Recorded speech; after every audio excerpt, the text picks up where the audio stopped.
Assalamualaikum warahmatullahi wabarakatuh. Perkenalkan, nama saya Aditya Lugis Zulkarnaen dengan NIM 24-53774-SV-SV-24449. Di sini saya akan melakukan penjelasan kode untuk project Konekin tentang retrofit dan internet dan API. Yang pertama, untuk struktur foldernya adalah terbagi menjadi dua folder penting, yaitu folder model dan network. Di sini, folder model adalah tempat untuk menyimpan struktur data, sedangkan folder network untuk tempat konfigurasi internet dan API.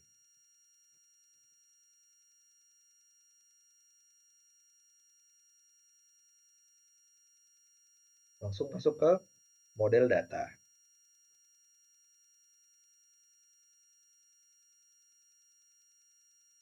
Di model data ini berfungsi untuk menyimpan informasi karyawan, yaitu nama, gaji, umur, dan lain-lain.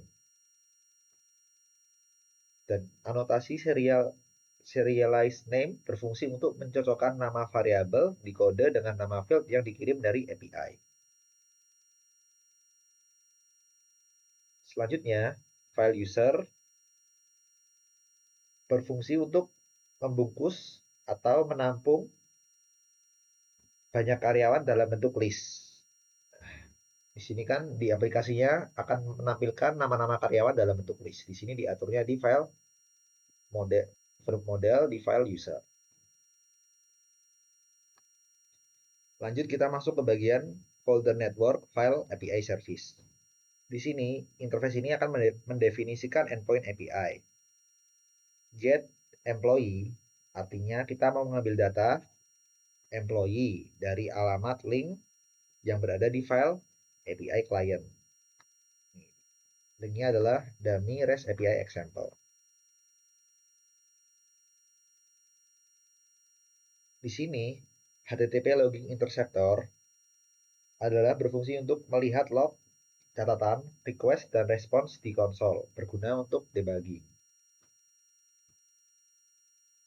Yang variable MOK HTTP client berfungsi untuk library untuk menangani koneksi HTTP.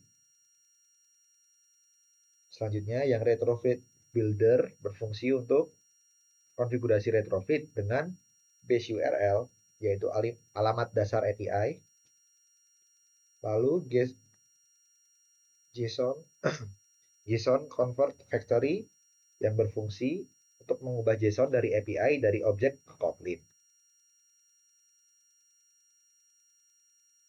Lanjut kita masuk ke bagian file main activity. Di sini kita menggunakan API client.getInstance yang berfungsi untuk membuat koneksi API. Lalu client getAllUser fungsinya untuk request data karyawan.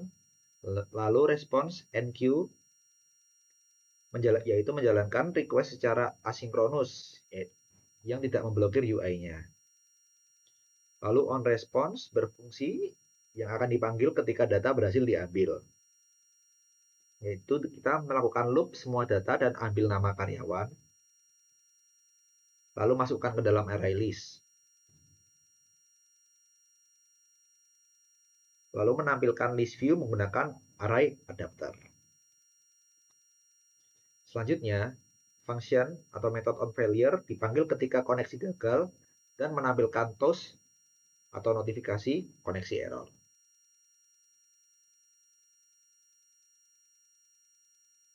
Jadi cara kerja utamanya adalah ketika aplikasi dibuka, maka akan menjalankan main activity.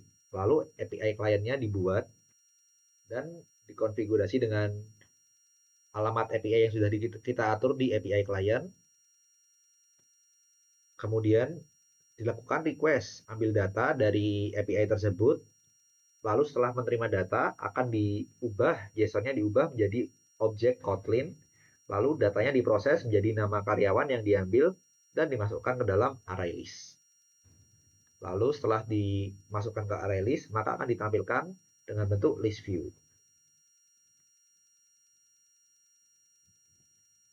Mungkin sekian penjelasan dari saya. Wassalamualaikum warahmatullahi wabarakatuh.